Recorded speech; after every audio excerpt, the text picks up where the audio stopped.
Donc on remercie SOE Événements pour l'organisation et on remercie beaucoup aussi le Collège national des gynécologues obstétriciens français qui s'associe à nous pour ce webinaire pour discuter de ces vaccinations qui sont recommandées. Donc on aura la joie et l'honneur d'entendre Marie Lachâtre, qui est du Centre d'investigation clinique de Cochin, pour parler des recommandations sur la coqueluche qui viennent de sortir cette année, et le docteur Olivier Anslem de la maternité Port-Royal, qu'on ne présente pas, pour parler de la grippe. Et de mon côté, je ferai un petit point sur le SARS-CoV-2. N'hésitez pas à déposer vos questions sur le petit forum qui est accessible sur votre petit site internet. Et à la fin des 3 présentations, nous ferons un petit point sur ces questions, donc n'hésitez pas à intervenir. Pour ceux qui seront interrompus en cours de webinaire, ne vous inquiétez pas, ce webinaire sera disponible sur la page YouTube du GRIG que vous trouvez facilement. Et puis, il y a toujours notre site internet. Et je refais encore un peu de publicité pour notre livret d'infectiologie périnatale, donc la 2e édition. Vous pouvez acheter également pour 10 € en ligne sur le site du GRIG. Il y aura aucun souci. Je vais commencer par vous faire une petite introduction sur vaccins et grossesse, avant de laisser la parole d'abord à Olivia et ensuite à Marie. Donc le but du jeu, c'est effectivement d'avoir bien à l'esprit que le point commun de toutes ces vaccinations, c'est de protéger la mère et l'enfant. Donc les bénéfices attendus d'une vaccination, c'est de protéger la femme enceinte, c'est aussi protéger le fœtus d'éventuelles fétopathies infectieuses et des complications obstétricales, et c'est aussi de conférer une immunité au nouveau-né. Et c'est un élément important quand on vend la vaccination à une femme, de lui parler de cette immunité du nouveau-né, on y reviendra. Et puis évidemment, pour toute vaccination, c'est protéger l'entourage. Donc il y a toujours des vaccins qui sont contre-indiqués pendant la grossesse, qui sont des vaccins vivants atténués, comme le vaccin contre la rubéole ou contre la varicelle, par exemple. Il n'y a pas de fétopathie qui a été décrite, mais par mesure de précaution, il faut mieux éviter. Il y a des vaccins qu'il faut faire avant la grossesse pour protéger le fœtus, c'est le ROR et la varicelle. Alors j'insiste un petit peu sur la varicelle parce que c'est souvent un vaccin qui est oublié. Il faut vacciner contre la varicelle et les adultes qui n'ont pas d'antécédent de varicelle pour éviter qu'ils fassent une varicelle de l'adulte qui est grave pour elle, mais aussi parce qu'il y a le risque de malformation et le risque de varicelle néonatale maligne. C'est de notre devoir de parler de la varicelle en suite de couche, comme on parle du vaccin contre la rubéole. La varicelle, c'est trop souvent oublié. Et le SARS-CoV-2, bien évidemment, on y revient. Pendant la grossesse, le SARS-CoV-2 dont je parlerai à la fin, la grippe, là c'est Olivia qui va nous en parler largement, et la coqueluche, donc les recommandations 2022, qui sont vraiment importantes à connaître et à diffuser. Et puis le postpartum, le ROR pour les patients qui n'ont jamais été vaccinés contre la rubéole ou qui ont été vaccinés une seule fois, et la varicelle, bien entendu, la coqueluche pour celles qui auraient échappé aux recommandations dont Marie va parler dans quelques instants. Il faut savoir aussi qu'il y a d'autres vaccinations qui, selon le contexte, peuvent être possibles pendant la grossesse, comme par exemple l'hépatite B, le pneumocoque, diphtérie, tétanos, etc., etc., etc. Et la fièvre jaune, elle est possible, même si c'est un vaccin vivant, elle est possible. L'allaitement est contre-indiqué, mais si une patiente doit se rendre de façon obligatoire dans une zone d'endémie de la fièvre jaune, il faut qu'elle soit vaccinée. Et maintenant, la fièvre jaune, c'est un vaccin qui protège à vie, alors qu'avant, c'était tous les 10 ans ou 15 ans. Mais là, maintenant, c'est une seule vaccination à vie, ce qui me fait penser à nos amis de Guyane, que je salue bien bas, puisque la fièvre jaune, c'est un vaccin obligatoire pour aller en Guyane, par exemple. Et donc, le tableau des vaccinations recommandées pendant la grossesse, donc ça, c'est celui de 2022, mais avant qu'il y ait la recommandation sur la coqueluche, dont on va parler longuement cette soirée, parce qu'il y a vraiment des messages clés à faire apparaître. Et vous voyez que donc, mon petit point que j'aime bien, c'est que la varicelle, c'est clairement écrit dans le calendrier vaccinal avant la grossesse ou en postpartum. Donc voilà cette petite introduction que je voulais faire. Et donc Olivia va commencer par la grippe, Marie Lachâtre, donc la coqueluche, et puis moi un petit mot sur le SARS-CoV-2, avec un grand temps pour les discussions, parce qu'il faut que ce soit interactif et animé. Et donc je laisse la parole maintenant à Olivia Anslem pour la grippe. Merci beaucoup. Bonsoir à tous. Merci Olivier pour cette invitation. Je suis ravie d'être avec vous ce soir et puis d'avoir l'occasion de parler de vaccination contre la grippe chez les femmes enceintes. En plus, on est complètement dans la saison, là, la campagne de vaccination est bien lancée, donc on est pile dans le bon timing pour évoquer cette vaccination qui, vous allez le voir, a de multiples bénéfices et pour lesquels on a énormément de recul. Donc on va pouvoir tout de suite lancer le diaporama. Et vous allez voir que c'est une recommandation qui est maintenant assez ancienne, hein, puisqu'elle a plus de 10 ans en France. Et malgré tout, on va parler un tout petit peu de couverture vaccinale, il y a encore des progrès à faire. Donc, rentrons dans le vif du sujet. Il faut, pour expliquer l'intérêt de cette vaccination aux femmes enceintes, avoir en tête quels sont les risques d'une grippe en cours de grossesse. La grippe en cours de grossesse, ça expose la femme à des risques d'hospitalisation, et ce, dès le premier trimestre de la grossesse. Et ces risques vont augmenter avec l'âge gestationnel. Plus on avance dans la grossesse, plus du fait des modifications hémodynamiques et respiratoires qui se majorent avec l'avancement de la grossesse, on a des risques d'hospitalisation. Au troisième trimestre, on arrive à 5 fois plus de risques. Et quand il y a des comorbidités qui se surajoutent, on a 8 fois plus de risques d'hospitalisation. Il y a également des risques de décès qui sont rapportés avec une multiplication des risques par 4 par rapport à la population générale.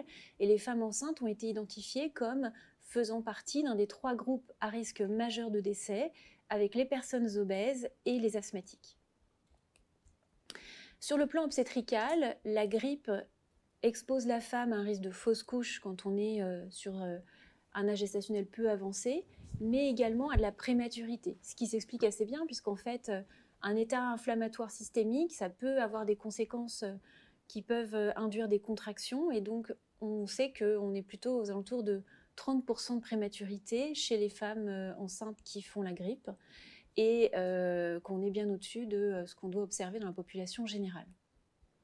Alors sur le plan fœtal, même si ce n'est pas un virus qui va provoquer des malformations, il y a plus de risques de mort fœtale in utero en cas de grippe pendant la grossesse, probablement par le biais de myocardites qui ont été décrites. Sur le risque de retard de croissance in utero, les données sont un petit peu contradictoires. Et comme je vous le disais, il n'y a pas d'influence sur le taux de malformation congénitale. Il y a aussi des risques particuliers pour un nouveau-né. Un nouveau-né est à risque de formes graves comme les autres groupes à risque, notamment avant l'âge de 1 an. On sait que la mortalité et la morbidité sont plus élevées en cas de grippe chez le nouveau-né, et les nouveau-nés ne peuvent pas être vaccinés avant l'âge de 6 mois. Alors maintenant qu'on voit que la grippe n'est pas une maladie bénigne ni pour la femme, ni pour le fœtus ou le nouveau-né, on va regarder ce que peut nous apporter le vaccin. Donc, quand on analyse l'efficacité d'une vaccination, on regarde déjà la capacité du vaccin à induire une réponse immunitaire, donc l'immunogénicité, ensuite l'efficacité clinique, et puis ensuite on regarde la sécurité de ce vaccin. Alors en termes d'immunogénicité, on sait que la réponse immunitaire observée chez la femme enceinte est aussi bonne que ce qu'on peut observer en dehors de la grossesse. Donc on a une bonne réponse immunitaire avec des taux d'anticorps qui sont satisfaisants, et ces anticorps, eh bien, on va les retrouver au niveau du sang de cordon à la naissance, et puis ils vont persister pendant plusieurs semaines chez les nouveau-nés. Ensuite, on a des données sur l'efficacité clinique. Donc l'efficacité clinique, elle a été évaluée au moyen de 4 essais randomisés. Je ne vais pas tout vous présenter là, mais tous les essais sont concordants pour montrer l'efficacité de la vaccination.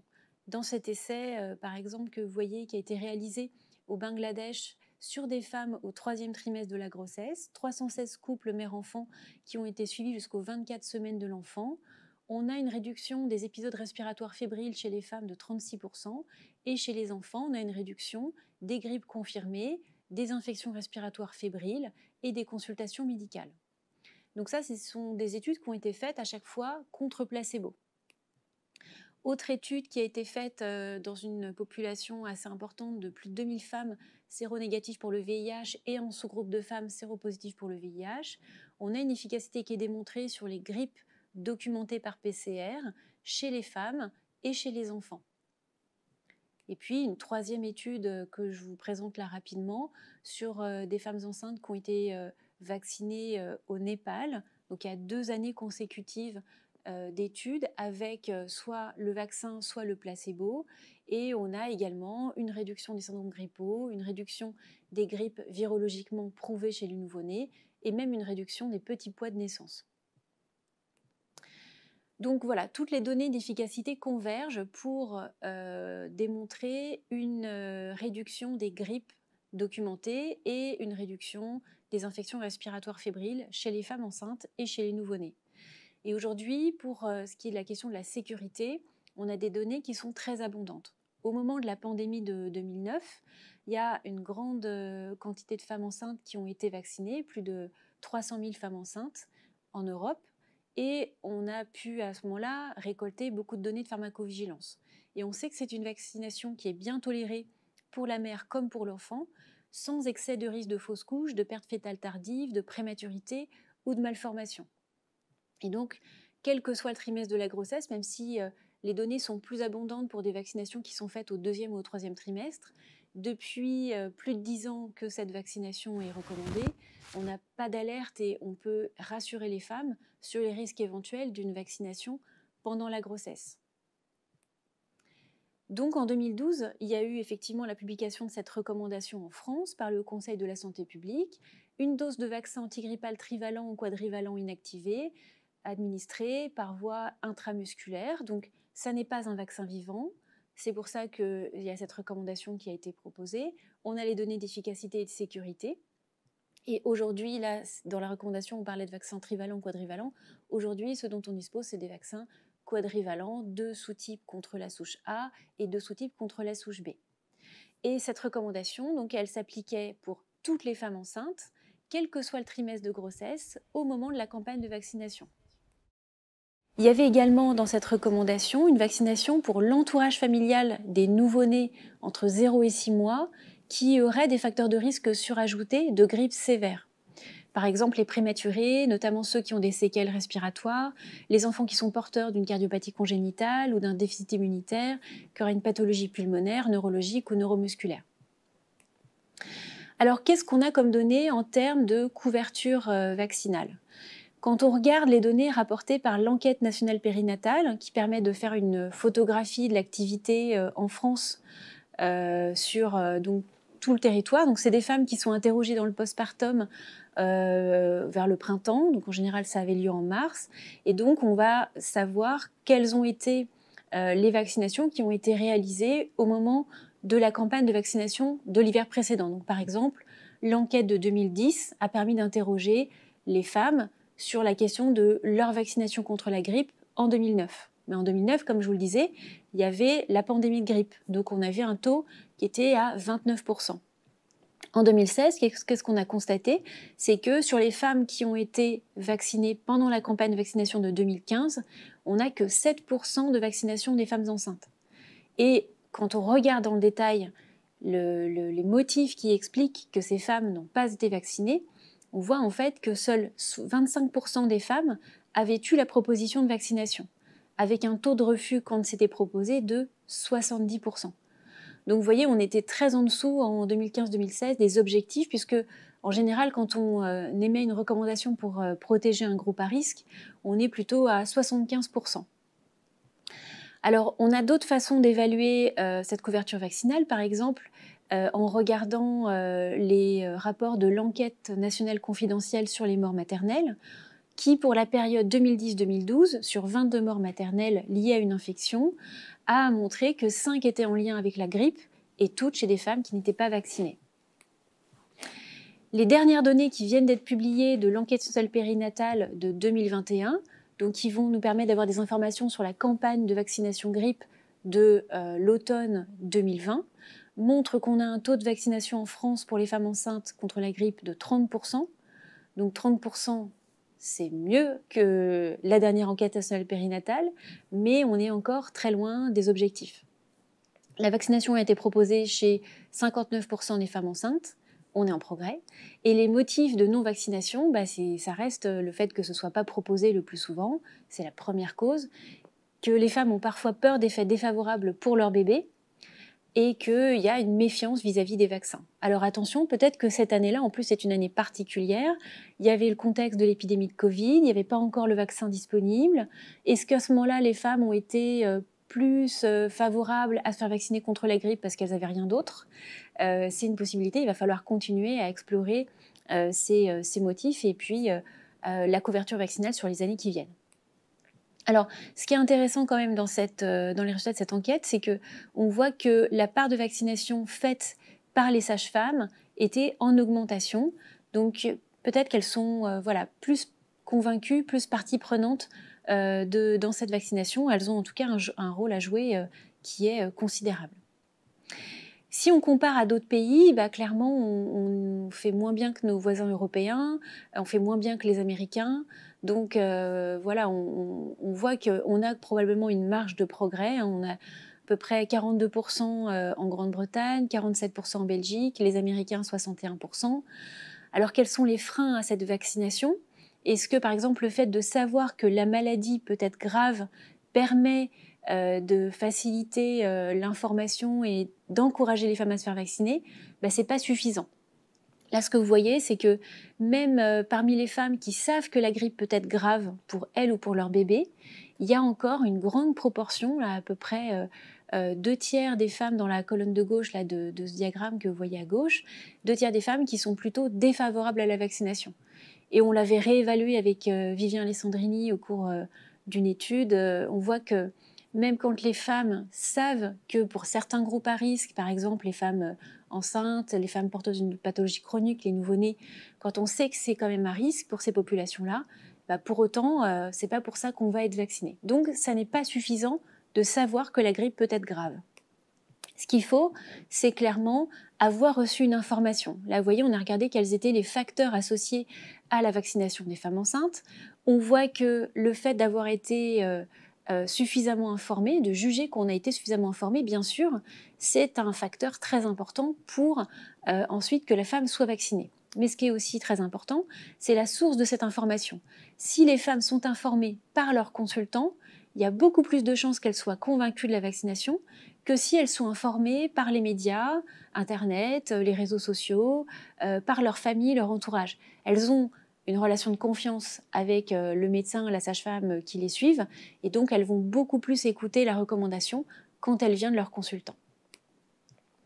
Vous retrouvez ici dans l'enquête de Vivien Alessandrini les mêmes freins à la vaccination. D'abord, le manque de propositions, ensuite la crainte d'effets secondaires pour le fœtus, pour elle-même, et puis des doutes sur l'efficacité, parce que c'est vrai que c'est un vaccin qui n'a pas très bonne presse, que chaque année on dit voilà, est-ce que l'efficacité est suffisante? Alors l'efficacité, elle est démontrée dans les essais, et c'est vrai qu'elle n'est pas de 100%, clairement, mais il y a un bénéfice qui est réel pour les femmes et pour les nouveau-nés, donc ça c'est très important de bien l'expliquer aux femmes enceintes. Et finalement, vous voyez que les personnes qui seraient contre les vaccins en général, ce n'est pas une majorité. C'est des personnes qui ont un profil peut-être particulier et qui vont être opposées à toute forme de rationalisation autour de la vaccination et que peut-être qu'on ne pourra pas convaincre, mais c'est vraiment pas quelque chose de majoritaire. Et puis, un dernier facteur sur lequel on peut jouer, c'est le fait de mettre le vaccin à disposition en consultation pour, par exemple, le prescrire en même temps que la toxoplasmose, la bandelette urinaire, etc. Donc, quand on met le vaccin à disposition en consultation dans les maternités, eh bien, on augmente de façon très importante le taux de vaccination. Non seulement parce que c'est plus facile pour les femmes, elles n'ont pas besoin d'aller faire la démarche, d'aller à la pharmacie, puis de revenir, puis de trouver éventuellement une infirmière, une sage-femme, etc. pour se vacciner. Elles vont se faire vacciner directement, donc la facilité, c'est sûr, ça aide, mais ça montre aussi que l'institution est engagée dans la vaccination, que donc l'équipe médicale a confiance dans la vaccination et fait tout pour l'encourager. Donc ça donne confiance dans le vaccin. Voilà, donc pour conclure, on sait clairement que la femme enceinte et le nouveau-né sont des populations à risque, et on sait que la vaccination antigrippale a un double bénéfice, à la fois pour la femme enceinte et à la fois pour le nouveau-né. La couverture globale de la vaccination est encore insuffisante, donc il y a des progrès à faire par rapport à ça. Peut-être la mise à disposition des vaccins, et peut-être qu'il faut aussi renforcer l'information. Moi, c'est ce qu'on fait ce soir, donc j'espère on contribue à l'amélioration de la couverture vaccinale. Avoir voilà, beaucoup d'assurance pour expliquer ces données d'innocuité qui sont extrêmement nombreuses et sur lesquelles on n'a pas d'arrière-pensée. Donc je pense que plus on est convaincu soi-même quand on informe nos patientes, bien sûr, plus on va être convaincant. Donc voilà, j'espère que je vous aurai convaincu ce soir. Voilà. Merci beaucoup Olivia pour ce rappel très précis sur l'innocuité et l'efficacité du vaccin pour protéger la mère et pour protéger le nouveau-né. Je pense que quand on discute des vaccins, quand on dit que ça protège les nouveau-nés contre les formes graves de grippe, c'est quand même un élément fondamental qui souvent les fait un peu changer d'avis, leur réticence. Je trouve qu'elle est vraiment modifiée par ça. Je dis, bon, c'est pas que pour vous, c'est surtout pour votre bébé. Ah là, d'accord, je vais le faire. Je pense que c'est vraiment un argument majeur, et un argument majeur que l'on va peut-être aussi retrouver contre la coqueluche. Donc on va laisser Marie maintenant nous parler de ces recommandations contre la coqueluche. Et il se trouve qu'on a tous les trois participé à ce groupe de travail, donc on est particulièrement sensibilisés. Et donc on va pouvoir parler de ça largement. Donc on va pouvoir lancer le diaporama, c'est parti. Merci Olivier, et oui, je suis ravie vraiment de vous présenter cette nouvelle recommandation donc de vaccination contre la coqueluche pendant la grossesse, qui a été publiée, et on va en reparler courant de cette année, et qui maintenant, je l'espère, va être largement déployée dans les maternités ou dans les autres lieux où vont consulter les femmes enceintes. Donc, un petit rappel qui concerne plutôt les données qu'on a finalement avant 2022. Et donc, pour resituer l'intérêt de cette vaccination dans le contexte épidémiologique, donc vous savez que la coqueluche reste aujourd'hui un problème de santé publique, avec des données issues de données de Santé publique France qui rapportent donc des données épidémiologiques françaises pour dire qu'aujourd'hui, 90% des décès par coqueluche du nourrisson surviennent dans les premiers mois de vie et essentiellement dans les 6 mois et plus particulièrement dans les 3 premiers mois de vie.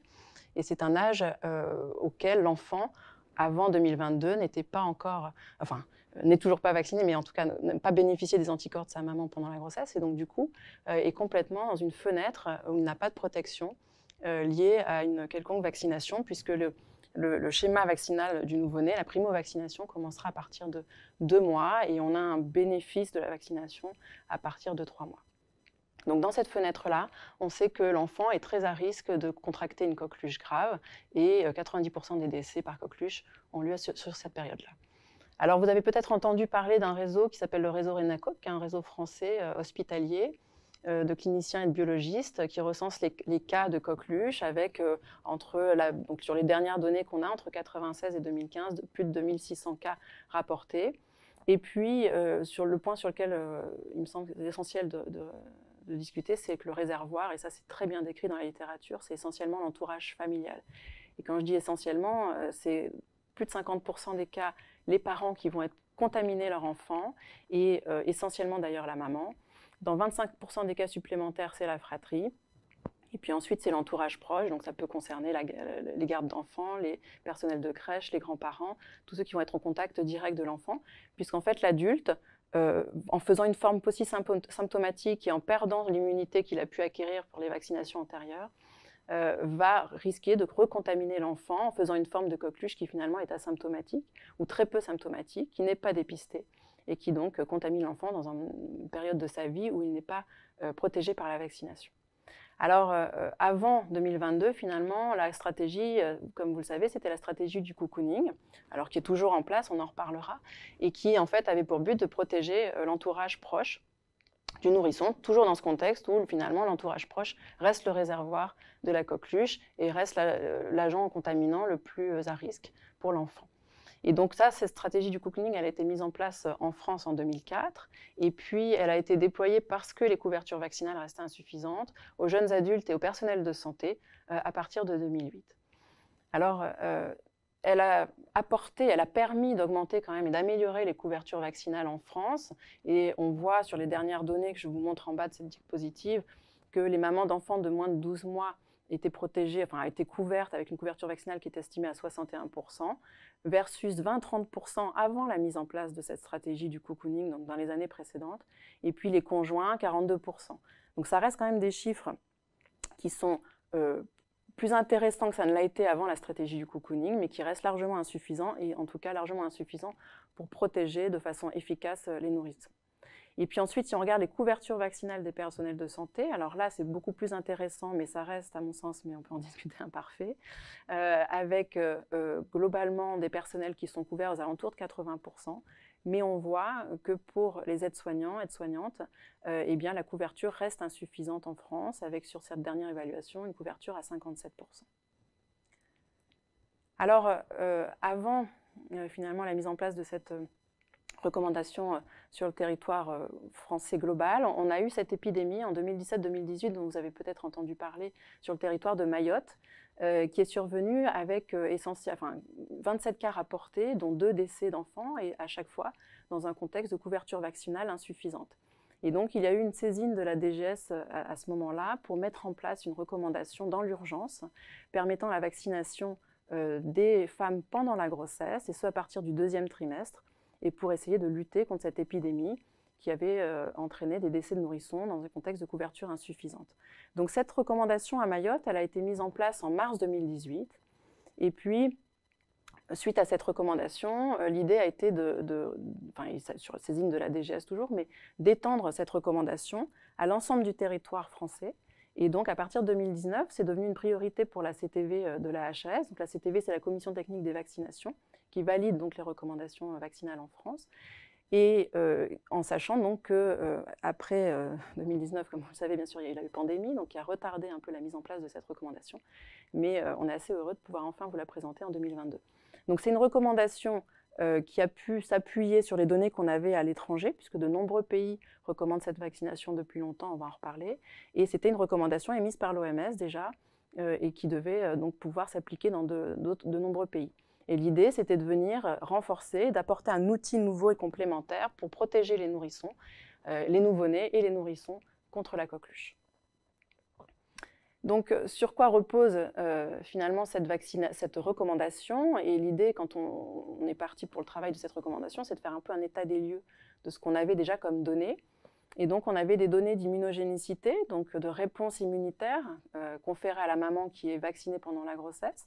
On avait, et donc pour dire que cette réponse immunitaire était largement aussi intéressante que la réponse immunitaire après vaccination de femmes non enceintes.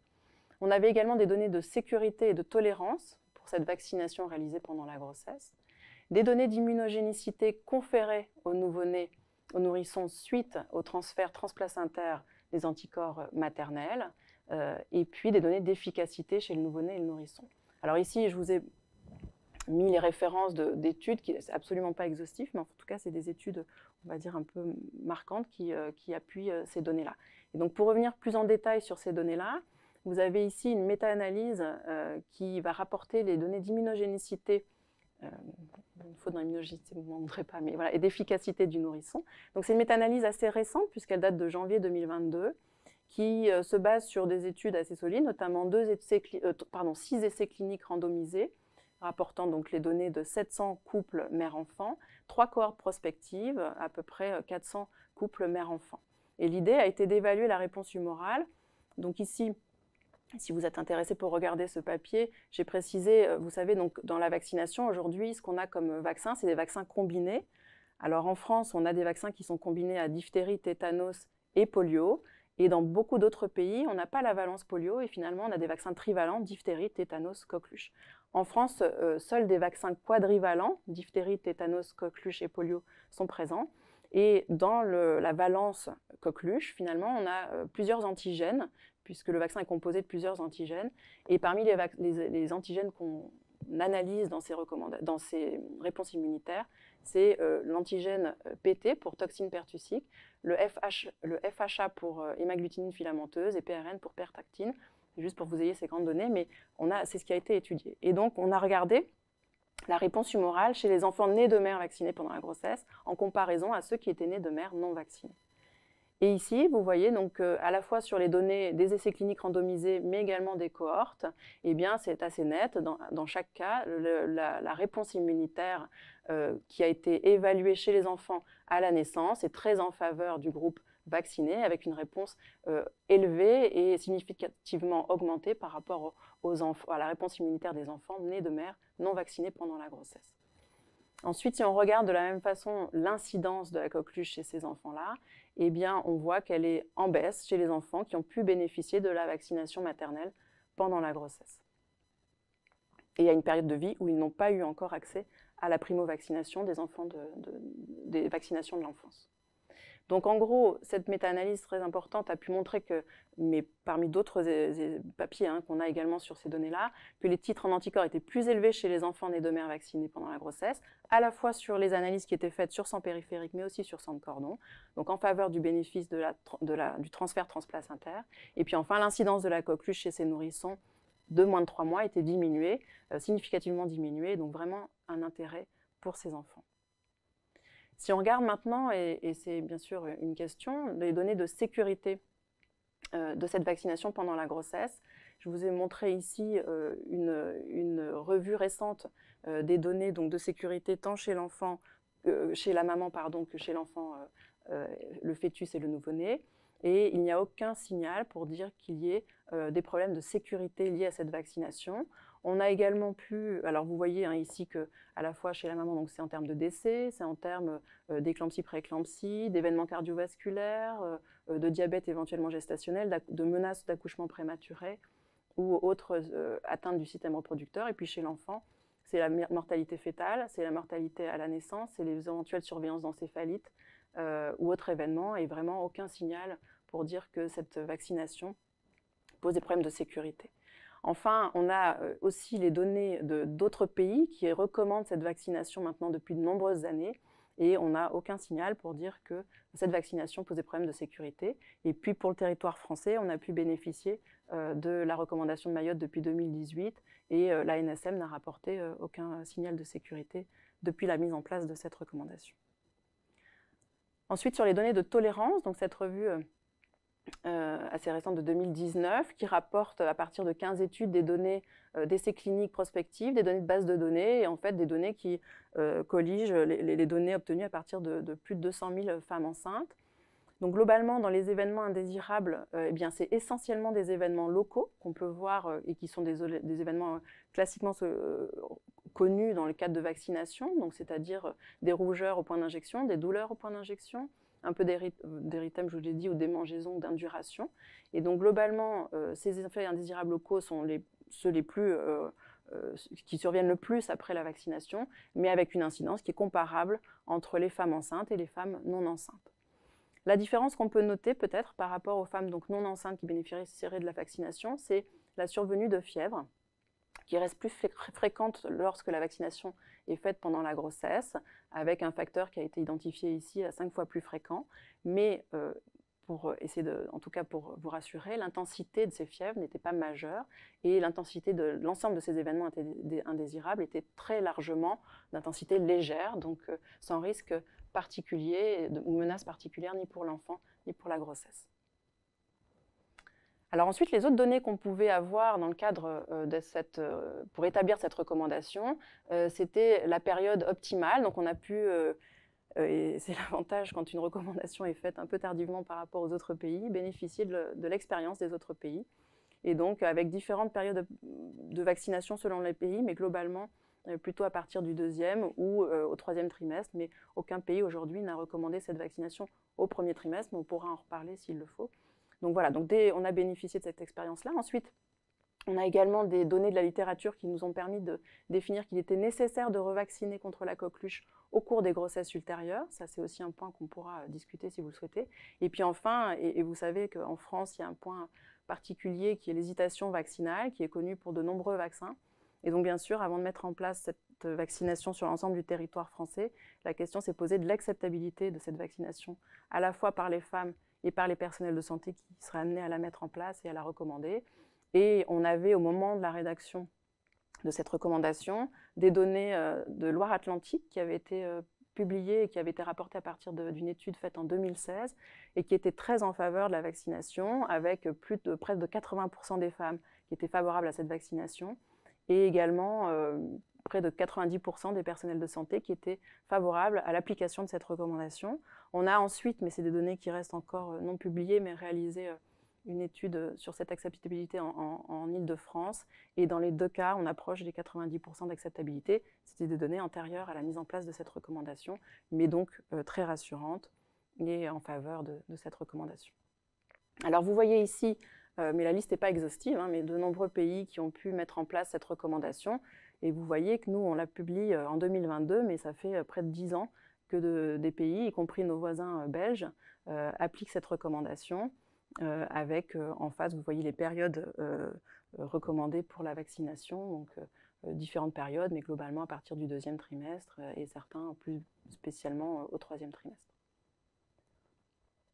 Alors voilà, cette recommandation est arrivée donc en avril 2022 et elle repose, enfin les différents textes donc, de cette recommandation, c'est de l'appliquer donc à partir du 2e trimestre de grossesse, avec une période définie comme optimale pour plein de raisons dont on pourra discuter, à la fois des bénéfices de la durée, parce qu'il y a une corrélation selon les études qui peut être estimée comme plus importante, donc une corrélation entre la durée, l'ancienneté de la vaccination et le transfert transplacentaire. De la même façon, on a d'autres études qui sont plutôt en faveur d'un transfert transplacentaire plus important au 3e trimestre. Et puis l'idée, c'est de faire bénéficier de cette vaccination à l'enfant, et donc avant une période où la femme est plus amenée à accoucher. Et donc l'idée, c'est de vacciner la femme bien antérieurement. Et donc cette période est définie comme étant la période optimale, c'est-à-dire de 20 semaines d'aménorrhée à 36 semaines d'aménorrhée. Mais encore une fois, il n'y a aucune contre-indication à vacciner au-delà des 36 semaines d'aménorrhée. En cas de, donc effectivement, je vous ai dit qu'il était validé de revacciner à chaque grossesse. Pourquoi? Parce qu'on sait que cette immunogénicité, cette réponse immunitaire diminue assez rapidement dans le temps et qu'une femme, et donc on a des données aujourd'hui pour soutenir cet argument, c'est de dire que effectivement, les femmes qui vont rebénéficier d'une vaccination pendant la grossesse vont permettre à l'enfant d'obtenir un taux d'anticorps suffisant. On n'a pas aujourd'hui de corrélat de protection, donc vous savez, de seuil d'anticorps pour dire qu'à partir de tel seuil, l'enfant est protégé. Et donc l'idée, c'est que vraiment, il va pouvoir bénéficier, si la maman est vaccinée pendant la grossesse, d'un plus large passage des anticorps par voie transplacentaire. Et donc l'intérêt pour lui sera d'autant plus important. Et puis, il reste sans risque pour la maman qui peut être revaccinée. Ensuite, la co-administration des vaccins. On a également ces données pour dire qu'aujourd'hui, on peut co-administrer le vaccin de la coqueluche avec les 2 autres vaccins qui sont recommandés pendant la grossesse, donc les vaccins grippe et Covid-19. Et donc ça, c'est sans arrière-pensée, vous pouvez le proposer aux femmes que vous suivez. Enfin, donc si la vaccination est faite plus d'1 mois avant l'accouchement, donc là, à ce moment-là, on n'a plus nécessité d'appliquer la stratégie du cocooning, puisqu'en fait, on considère que l'enfant est largement protégé à la fois par les anticorps dont il a pu bénéficier par voie transplacentaire, et également par la protection de sa mère, qui est un des principaux agents contaminateurs, et donc il va pouvoir, à la fois sa maman va être protégée, et lui sera protégé par les anticorps dont il aura bénéficié. Si en revanche, cette vaccination a été faite plus tardivement et en tout cas de façon plus rapprochée de l'accouchement, ou si elle n'a pas été faite par refus de la mère, et bien à ce moment-là, on maintient la stratégie du cocooning appliquée jusqu'à présent, on vaccine dès que possible la maman dans le postpartum, et on vaccine également l'entourage proche. Donc aujourd'hui, ce que je vous ai dit tout à l'heure, c'est qu'on a 2 vaccins qui sont disponibles en France pour cette vaccination, qui ont une AMM, qui sont des vaccins quadrivalents, donc le Repevax et le Boostrix Tetra. Alors un point, et je finirai rapidement là-dessus, c'est vraiment, il me semblait aussi important, vous le savez, je pense bien sûr qu'aujourd'hui, on a une extension des compétences et la HAS a émis une recommandation pour permettre d'élargir les acteurs de la vaccination en France. Et c'est quelque chose qui est fait dans de nombreux pays, qui a apporté ses preuves et qui permet très largement d'augmenter, d'améliorer les couvertures vaccinales. Je pense que là-dessus, on a pu bénéficier également de l'expérience du Covid et c'est vraiment important. Et j'espère que ça va être largement mis en place dans les différents centres qui suivent ces femmes enceintes, c'est-à-dire qu'on a élargi l'acte de prescription d'administration aux infirmières, aux pharmaciens et aux sages-femmes pour toutes les personnes de plus de 16 ans et les adultes, à l'exception des vaccins vivants chez l'immunodéprimé. Mais bon, pour le coup, ça ne pose pas de problème évident. Donc en tout cas, et j'espère que cette nouvelle recommandation va permettre, en augmentant le nombre des acteurs de vaccination, d'élargir, d'améliorer les couvertures vaccinales et va être largement reprise tant pour les structures de ville que pour les structures hospitalières. Voilà, et donc ça c'est une étude que j'aime beaucoup et que je présente assez souvent parce que je trouve qu'elle résume quand même des points importants et qui sont à mon sens insuffisamment faits et appliqués en France. Donc c'est une étude qui est une revue qui a été faite par des Australiens et vous savez qu'en matière de vaccination les Australiens sont assez précurseurs et qui évalue donc la couverture vaccinale de la coqueluche chez la femme enceinte et les éléments, les leviers qui permettraient et qui permettent de l'améliorer. Et donc, dans cette revue, il y a 3 points essentiels qui sont des points sur lesquels on peut être amené à travailler et certains centres travaillent déjà largement dessus, qui sont la mise en place des vaccinations sur site. Donc, tout à l'heure, Olivia vous parlait bien sûr de ça et c'est applicable de toute façon, de la même façon pour la grippe. C'est que plus le circuit vaccinal est court, ce qui fait un peu défaut d'ailleurs en France aujourd'hui, et meilleure est la couverture vaccinale. Et on voit que quand on vaccine les femmes, on peut l'appliquer, là c'est l'exemple de la coqueluche, mais on peut l'appliquer à de nombreux vaccins. Il y a de nombreuses personnes, indépendamment d'ailleurs de la grossesse. Mais plus le circuit vaccinal est court, et meilleure est la couverture vaccinale. Et on voit ici que la mise en place d'une stratégie de vaccination sur les sites a permis de passer d'une couverture vaccinale de 20% à 90%. Un autre point très intéressant, c'est d'avoir l'item vaccination. Alors on est aujourd'hui plus sur des logiciels que sur des dossiers papier. On va tous en tout cas vers l'électronique. On espère peut-être avoir bientôt mon espace santé. Et l'idée, c'est qu'on ait cet item vaccination qui puisse nous permettre à tous de penser au moment d'une consultation à cette vaccination et de la proposer. Ça rejoint ce qu'a dit également Olivia sur, parmi les défauts de vaccination, eh bien, le manque de propositions, les opportunités manquées du fait qu'on ne propose pas la vaccination, mais que finalement, là dans le contexte des femmes, les femmes accepteraient très probablement la vaccination si elle était proposée. Donc cet item, il est là pour nous le rappeler. Et effectivement, on voit qu'on double les couvertures vaccinales quand on a cet item. Et puis enfin, c'est essentiel, les personnels de santé sont comme tout le monde, c'est-à-dire que lorsqu'on n'est pas formé, lorsqu'on ne sait pas, lorsqu'on méconnaît, eh bien on ne recommande pas. Par contre, si on est formé, si on est sensibilisé à la cause, eh bien on est plus à même à proposer cette recommandation. Et donc de sensibiliser les personnels de santé, ça permet d'améliorer les couvertures vaccinales. Et on voit de la même façon ici qu'on peut doubler une couverture vaccinale, ne serait-ce qu'en sensibilisant les personnels de santé sur le sujet.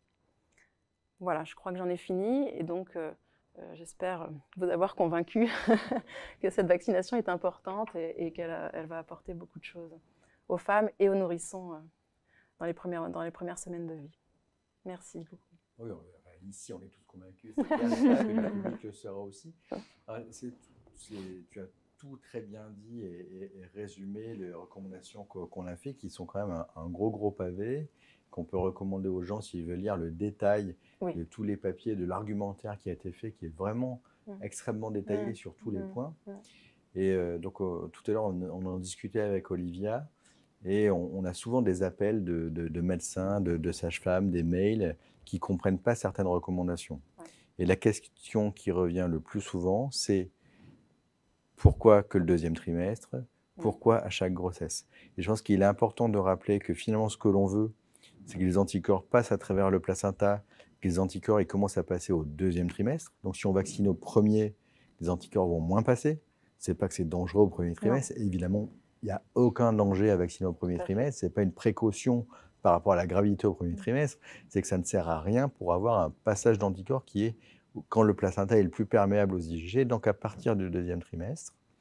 Et c'est pour ça aussi qu'il ne faut pas le faire trop tard. Sinon, la mère n'a pas le temps de fabriquer les anticorps qui passent au niveau du placenta. Donc, ce n'est pas que c'est dangereux après 36 ou 38 semaines, c'est juste que ça ne sert à rien. Et puis, il y a un bénéfice pour les prématurés aussi qui a été démontré dans la littérature. Voilà. Donc, effectivement, si la femme est vaccinée avant un éventuel accouchement prématuré, on sait que les prématurés vont également avoir une réponse et bénéficier de ces anticorps. L'autre question qui revient souvent, c'est l'histoire de à chaque grossesse. Il y en a que ça chagrine beaucoup qu'on vaccine à chaque grossesse. Et effectivement, si la patiente a fait une grossesse tous les ans, eh bien, il faudra la vacciner tous les ans. Parce que l'intérêt, ce n'est pas pour elle, elle est protégée. Mais à chaque fois et ça c'est bien décrit dans l'argumentaire, c'est qu'à chaque fois qu'on vaccine la patiente, il y a un boost d'anticorps. Et on sait que le taux de transmission à l'enfant dépend du taux maternel. Donc plus le taux maternel est important, plus le taux néonatal sera important.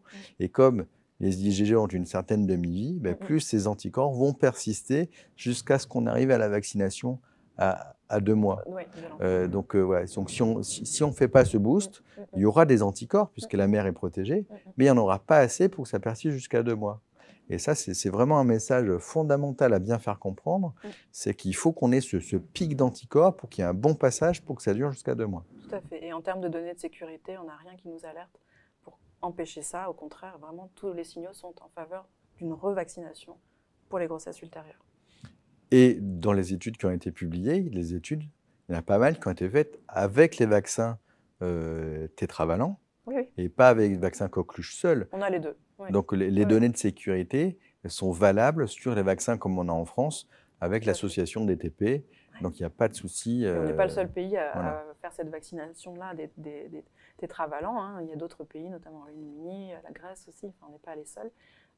Et donc, oui. Et les autres trivalents, bon, ils ont la valence polio en moins. Mais il n'y a pas de différence entre ces deux groupes de vaccination. Et il n'y a rien qui nous contre-indique cette vaccination.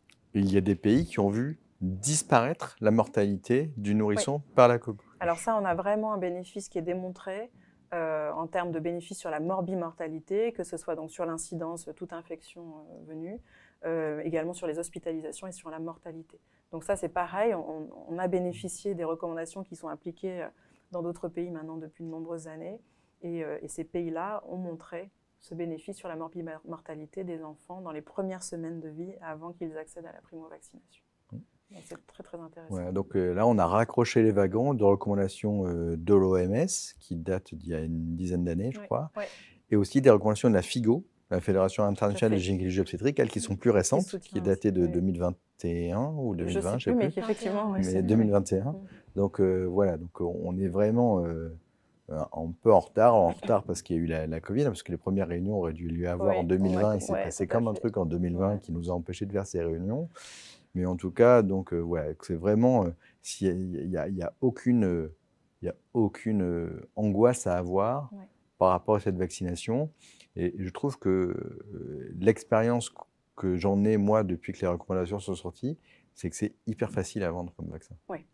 Et je pense qu'il faut aussi, dans le point peut-être que je n'ai pas signalé, c'est que certes, on peut toujours promouvoir la stratégie du cocooning, mais à choisir entre les deux stratégies, c'est-à-dire vaccination pendant la grossesse ou stratégie du cocooning, il faut vraiment être convaincu et l'expliquer aux femmes que pour l'enfant, le bénéfice est bien supérieur lorsqu'on vaccine la maman pendant la grossesse en termes de protection par rapport à une stratégie seule du cocooning. Hein, donc vraiment, l'intérêt, c'est la vaccination pendant la grossesse. Stratégie du cocooning qui reste valable si la patiente n'est pas vaccinée pendant la grossesse, c'est la solution de repli. Tu as cette expérience aussi, Olivia, de la facilité finalement à faire en sorte que les patientes acceptent cette vaccination? Oui, plutôt. Je dirais qu'il m'arrive quand même d'utiliser l'argument que c'est quelque chose qui est déjà utilisé depuis plus de 10 ans dans beaucoup de pays et que c'est fait dans la plupart des pays développés en fait. Donc elles ont l'impression qu'on leur sort quelque chose de complètement nouveau. Et en fait, on peut leur dire, bah non, en fait, c'est parce qu'on a pris un petit peu de retard en France pour plein de raisons, mais c'est une vaccination pour laquelle on a l'expérience de plein d'autres pays et on a toutes les données de sécurité. Donc c'est un vrai progrès pour votre bébé. Donc finalement, une fois que j'ai expliqué ça, en général, les femmes, elles acceptent très bien la vaccination. Bien, merci beaucoup. On va passer au dernier topo sur le SARS-CoV-2. Et puis après, on pourra prendre toutes les questions du public qui vont nous arriver. Donc n'hésitez pas, je vous le rappelle encore une fois, faites part de vos questions sur le petit forum et on les passera toutes en revue. Et puis voilà, on sait que enseigner, c'est répéter. Donc s'il y a des messages qu'il faut qu'on répète, il n'y aura aucun souci. On est là pour ça. Donc je vais vous faire un petit peu le point sur SARS-CoV-2 et la vaccination chez les femmes enceintes. Et la question qu'on pouvait se poser, c'était est-ce qu'il faut vacciner les femmes enceintes? La réponse, elle est sans ambiguïté, il faut vacciner. Merci, au revoir, on passe aux questions. Donc, je vais aller un petit peu plus loin quand même dans le détail pour vous expliquer pourquoi. D'abord parce que on en reste quand même sur un principe de base qui est qu'il vaut mieux prévenir que guérir et que la prévention, ça passe effectivement par la distanciation et le port du masque qu'on a tendance un petit peu à oublier. Ayant pris le bus et le tramway aujourd'hui, je peux vous dire que c'est 99% des gens qui ne portent plus de masque, hélas, alors qu'il y a la grippe et les bronchiolites, les VRS qui circulent. Donc le masque reste important. Et on a l'impression qu'on a découvert un truc tout nouveau qui est la vaccination, alors que Pasteur l'a quand même développé il y a un assez grand moment. Donc, je rappelle une fois comment marche le vaccin à ARN messager. En fait, cet ARN messager, il est inclus dans une petite gouttelette lipidique et qu'on va injecter le vaccin dans le muscle. Cette gouttelette lipidique, elle va fusionner avec la membrane cellulaire et libérer l'ARN messager dans le cytoplasme. Cet ARN messager va permettre la fabrication de la protéine spike. La protéine spike va être exprimée à la surface cellulaire et induire la réponse immunitaire. Donc les cellules de défense vont reconnaître cette particule du non-soi que sont la protéine spike et vont fabriquer des anticorps contre cette protéine spike. Vous voyez que cet ARN messager ne va pas rentrer dans le noyau de la cellule, ne va pas être transformé en ADN. Et finalement, il y a une protéine spike qui est produite, une seule protéine, la protéine spike. Et vous voyez que par rapport à une infection par le virus entier, il y a beaucoup moins d'ARN messager qu'un virus entier avec des milliers de bases d'ARN messager. Là, c'est un petit fragment. Et on fabrique une protéine, alors que finalement, quand le virus envahit une cellule, il va produire des centaines de protéines différentes. Donc, on a un petit fragment d'ARN messager qui fabrique une protéine. Je ne vois pas en quoi ce serait plus dangereux qu'une infection naturelle. Par rapport au vaccin à vecteur viral, donc là, l'ARN messager était inclus dans une capside qui était un virus, un adénovirus de singe, donc dans lequel le matériel génétique avait été enlevé, il n'y avait que la capsule.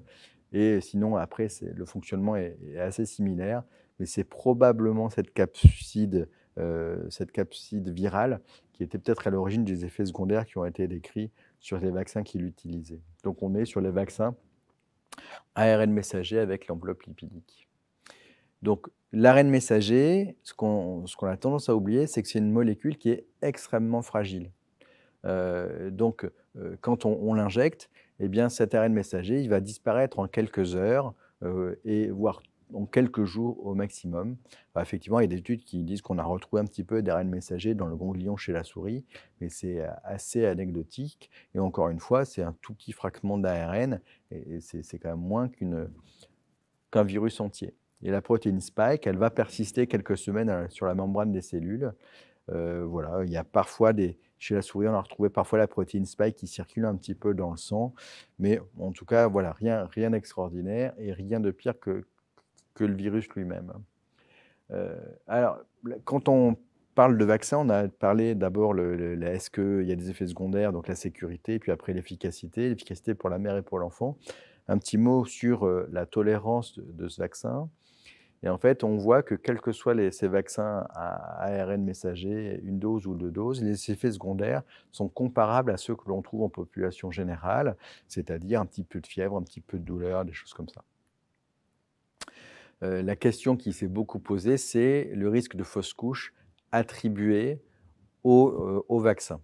Et en fait, dans toutes les études qui ont été faites, et il commence à y en avoir pas mal, il y a même cette étude-là qui est issue d'un registre qui s'appelle le VSafe COVID Vaccine Pregnancy Registry. Il n'y a pas de sur-risque de fausse couche. On retrouve dans les patientes vaccinées le même risque de fausse couche que chez n'importe quelle autre patiente. Malheureusement, la fausse couche, c'est un événement fréquent en population générale. Il n'est pas plus fréquent chez les patientes vaccinées. Vous voyez, quand on regarde ces courbes de fausse couche en fonction du terme, eh bien, en fonction voilà, on voit que les courbes sont superposables à ce qu'il y a dans la population générale. Et on a même, ce qu'il faut savoir, c'est qu'en plus, dans cette étude du VSafe Pregnancy Registry, qui calque carrément l'étude de Mukherjee, sur laquelle les patients ne sont pas vaccinés, hein, donc on est vraiment sur la même chose. Mais dans le VSafe Pregnancy, il faut savoir que quand il y a une grossesse qui est perdue de vue, ils considèrent que c'est une fausse couche, alors qu'on n'en sait rien. Mais par défaut, ils disent, si on a perdu de vue, c'est une fausse couche. Donc on est vraiment au pire du pire. On est comme l'étude de Mukherjee, donc quelque chose qui n'est pas du tout inquiétant en termes de risque de fausse couche. Et dans cette étude, il y a également, donc ça c'est une étude qui a repris les différents types de vaccins, et vous avez le nombre de grossesses sur la colonne de gauche, et puis le nombre de fausses couches, et à chaque fois, eh bien, on n'a pas de différence en termes d'effets secondaires sur ces vaccins. Et quand voilà, là je vais entourer la colonne, l'impact du Covid-19, voilà, donc not detected, not detected, not detected, not detected, donc il y a rien, il y a rien il n'y a pas d'effet secondaire délétère pendant la grossesse qui a été décrit. Et il y a même une étude qui est allée regarder les placentas, parce que beaucoup se disent, bah oui, dans l'infection à SARS-CoV-2, la vraie, il y a des placentas qui sont très abîmés par le virus. Il y a même des morts in utero qui sont décrites sur les patients qui sont infectés par SARS-CoV-2. Donc, que fait le vaccin sur le placenta? Mais ils ont analysé des placentas de patients vaccinés et des placentas de patients témoins. Il n'y a pas de différence histologique sur le placenta des patientes vaccinées par rapport au groupe témoin qui n'appelle ni vacciné ni infecté. Donc, il n'y a pas d'impact du vaccin sur le placenta, d'impact délétère. Et puis, en termes d'efficacité du vaccin, les études qui ont été, il y a plusieurs qui ont été faites, que ce soit dans les pays du Nord ou en Israël, qui montrent clairement qu'être vacciné contre le SARS-CoV-2 diminue le risque de l'avoir. Donc il y a un effet protecteur qui est évident et qui a été mis en évidence dès le début. Donc là, c'est une diapositive sur une revue systématique et une méta-analyse qui a été publiée sur l'efficacité et la sécurité du vaccin. Et tout va dans le sens d'un vaccin sûr et efficace. Donc ça, c'est une publication dans l'American Journal qui montre que lorsqu'on est vacciné contre le SARS-CoV-2, moins de morts in utero chez les patients vaccinés, que ce soit les morts in utero avant ou après 37 semaines d'aménorrhée. Moins de morts in utero chez les patientes qui sont vaccinées. Si on regarde la prématurité, moins de prématurité, soit la prématurité induite parce qu'il faut sauver la mère, ou la prématurité spontanée à cause du mécanisme inflammatoire. Donc la vaccination va diminuer le nombre de morts et va diminuer la prématurité. Et cette efficacité, elle est également retrouvée dans cette autre étude sur la grossesse, où on a un risque de mort in utero qui est diminué de 15% et qui continue à montrer qu'il n'y a pas de surrisque de fausse couche, d'HRP, d'embolie pulmonaire, d'hémorragie du postpartum, de mort maternelle. Au contraire, c'est tout à fait protecteur. Et l'autre élément qui est important, comme pour la grippe, comme pour la coqueluche, on vaccine la mère, on produit des IgG. Les IgG passent à travers le placenta et on les retrouve chez le nouveau-né. Et qu'est-ce qui se passe chez le nouveau-né? Eh bien, le nouveau-né, il est moins souvent hospitalisé en soins intensifs, il est moins souvent infecté, il a moins souvent de ventilation mécanique. Donc, il y a un effet protecteur du nouveau-né qui est démontré par rapport au SARS-CoV-2. Voilà, encore cette étude-là qui est en préprint, là, qui n'a pas encore été complètement publiée, qui est ce qu'on appelle en pré-proof. Il y a 66% de réduction du nombre d'hospitalisations chez les enfants de moins de 6 mois quand la mère a été vaccinée. Donc c'est vraiment un élément extrêmement important. On retrouve ici les mêmes choses, diminution de la quand des réductions du risque de ventilation, du besoin de ventilation mécanique et réduction du nombre de morts. Heureusement, c'est un événement extrêmement rare, mais il n'y a pas que la mortalité qui compte. Il y a le fait d'être hospitalisé, c'est quand même pas très marrant d'avoir son bébé hospitalisé, d'être ventilé. Donc c'est vraiment un élément extrêmement important. Donc il faut continuer à avoir peur de la Covid. On sait qu'il y a des variants maintenant qui sont plus ou moins graves, qui sont plus ou moins embêtants, plus ou moins contagieux. Mais en tout cas, les vaccins qui continuent à évoluer pour continuer à être efficaces sur tous les variants qui sortent sont tout à fait sûrs. Donc il faut continuer à avoir peur de la Covid, même si ça devient une maladie banale, un peu comme la grippe. Mais la grippe n'est pas banale, Olivia l'a très bien montré aussi. Il ne faut pas avoir peur des vaccins, il faut vacciner les femmes enceintes, toujours les vaccins ARN messagers, quel que soit le terme de la grossesse. Quand on voit la patiente, il faut la vacciner parce qu'on va la protéger. Et évidemment, l'allaitement est recommandé et doit être fait lorsque la patiente est vaccinée. On peut vacciner pour une période d'allaitement, il n'y a aucun souci par rapport à ça.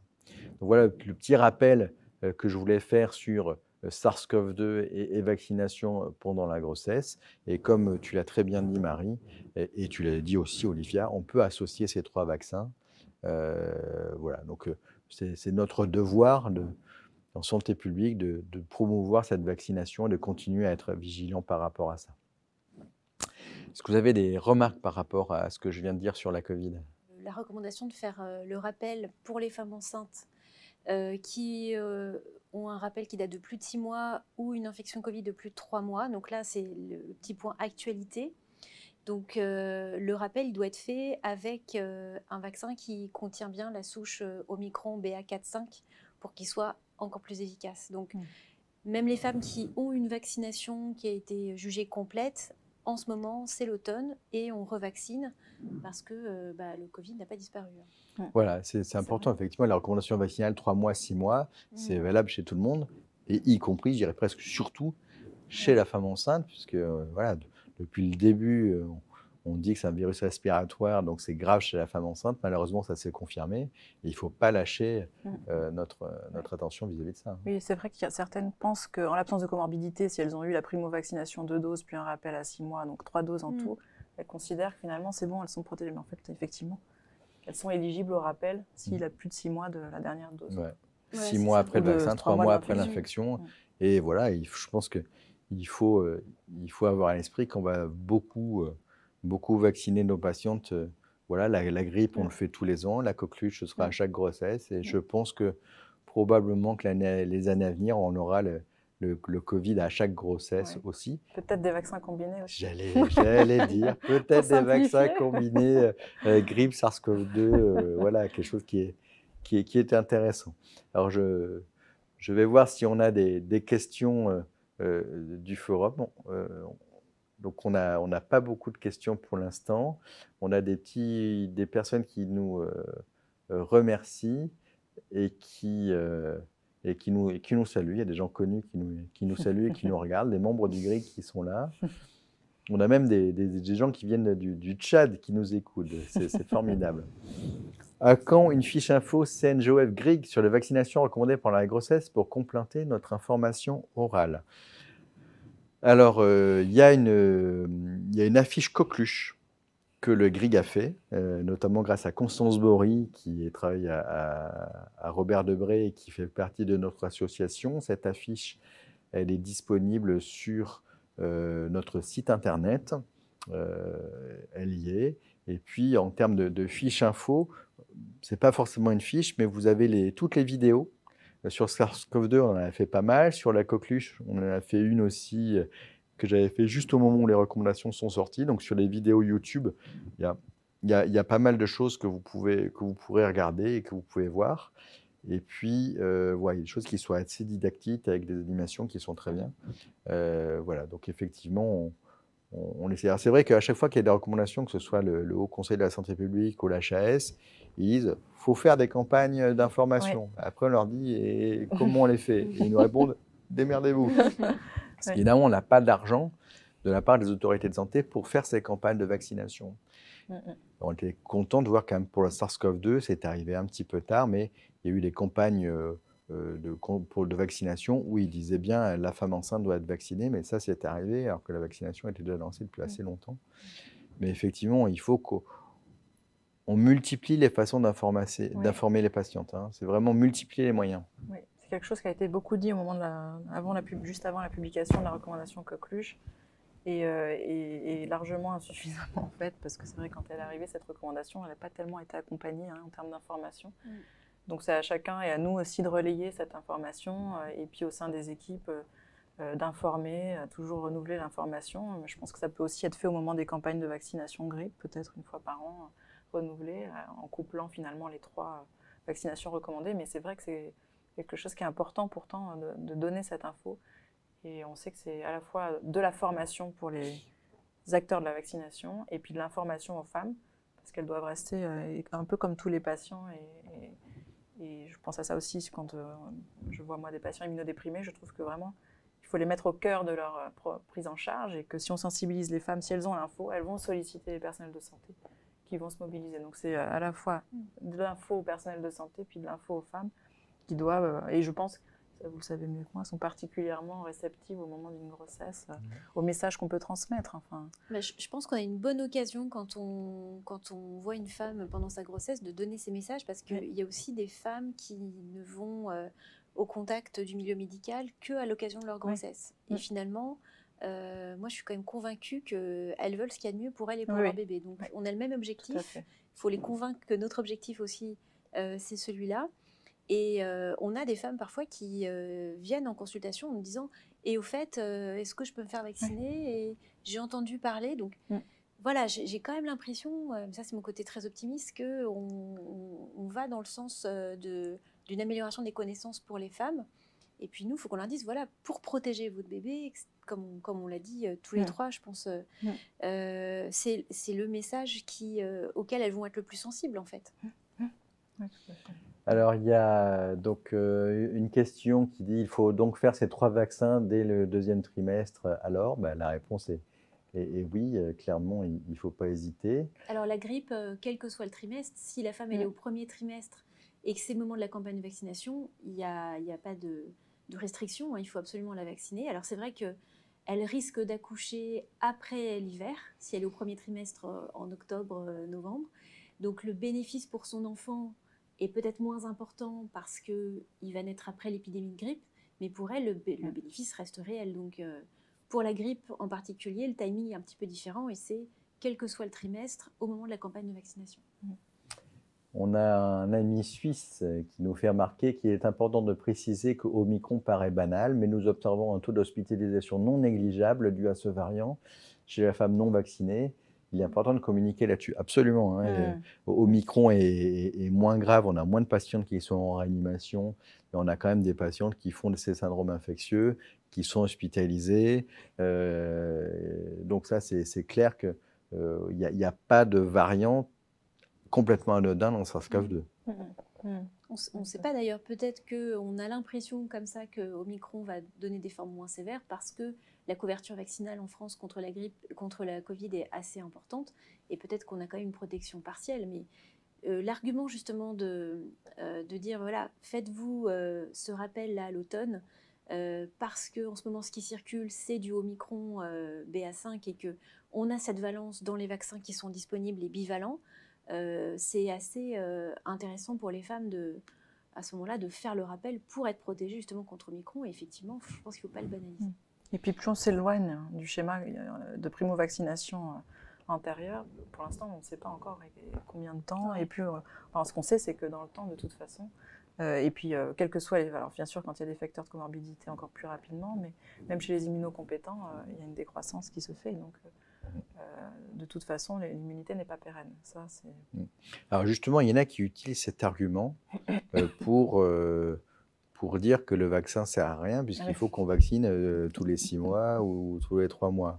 Donc c'est important de dire que, ce n'est pas le seul agent infectieux pour lequel il faut faire des rappels. Il y en a plein dans le schéma vaccinal. C'est la plupart, malheureusement, des vaccins inertes, finalement. Voilà. Donc c'est quand même quelque chose qui est connu et qui est assez ancien. Et donc ce n'est pas un argument pour dire que le vaccin ne marche pas. C'est comme les gens qui ont été vaccinés contre la grippe et qui font une grippe, ils disent « Ah, je ne me vaccinerai plus jamais, le vaccin n'a servi à rien ». D'abord, aucun vaccin n'est efficace à 100%, mais peut-être que s'il n'y avait pas eu la vaccination, la forme aurait été beaucoup plus grave que ce qu'il y a eu. Donc ça n'empêche pas, ça diminue les risques de l'avoir, mais ça n'annule pas le risque. Et c'est surtout efficace contre les formes graves. Ça, c'est le point commun à tous les vaccins. Donc dire « le vaccin ne marche pas parce que je l'ai eu », c'est un raisonnement qui est complètement faux. Ça, c'est assez clair. Est-ce qu'il y a... je me retourne vers le prompteur. Je ne vois pas d'autres questions pour l'instant. Donc, je vous remercie d'avoir participé à cette discussion, à moins que vous ayez encore un petit message à faire passer. Vacciner. Voilà. Et des circuits courts. Des circuits courts, et puis présenter la vaccination comme quelque chose de routinier, en fait. Plus vous serez à l'aise avec la recommandation de vacciner, plus les femmes, elles seront en confiance et elles vont adhérer. Si vous avez un doute, forcément, elles vont se poser plein de questions, alors que si vous le présentez de façon très simple, comme on fait plein d'autres examens pendant la grossesse, vous aurez 3 vaccins pendant votre grossesse. peut-être que ça passe mieux. Alors, il y a une question qui vient d'apparaître, mais j'avoue que j'ai du mal à la comprendre. Pour les femmes non vaccinées pendant la grossesse et qui veulent un allaitement maternel, est-ce que les vaccins ont quand même un bénéfice? Ben, les vaccins ont un bénéfice tout le temps, que les femmes allaitent ou n'allaitent pas. Donc, je ne suis pas sûr d'avoir saisi. Il y a un petit passage des anticorps via le lait maternel. Donc, c'est peut-être ça Oui, je pense que c'est peut-être ça. D'abord, il n'y a pas de contre-indication quand on allait. Voilà. Et quand on a les gens sous la main, autant les vacciner. Exactement. Ça, c'est de toute façon, il faut en profiter. Donc, ce webinaire-là, sur lequel nous arrivons, on peut le faire en postpartum immédiat, bien sûr, il n'y a pas de souci. Ce webinaire sera disponible dans les semaines à venir sur notre page YouTube, sur laquelle vous pouvez retrouver les webinaires précédents. Les webinaires précédents qui étaient de mémoire Lyme et grossesse, qui étaient rougeole et qui étaient mycose. Donc ces 3 premiers webinaires sont disponibles sur YouTube, sur notre page, donc n'hésitez pas. N'hésitez pas à aller regarder également notre site internet grig.fr, sur lequel vous pouvez trouver pas mal de diaporamas, des feuilles d'information, parfois quelques publications, des vidéos, des mises au point. Et sur notre site internet, si vous avez une question sur chikungunya, fièvre de la vallée du Rift, streptocoque B, allez-y, on a des pages qui sont à jour, variole du singe. On a des documents sur variole du singe et grossesse. Donc voilà, donc n'hésitez pas. Donc merci beaucoup à Marie et à Olivia d'être venus animer ce webinaire. Merci à SOE, notre ami Aslak, qui est derrière aux manettes. Merci au Collège national gynécologue obstétricien français, CNGOF, qui nous a permis de réaliser ce webinaire. Ah, il y a encore une question qui arrive au dernier moment, on va y répondre. Bonsoir, le rappel Covid chez la femme enceinte est-il à faire, quel que soit le nombre de doses qu'elle a eu avant?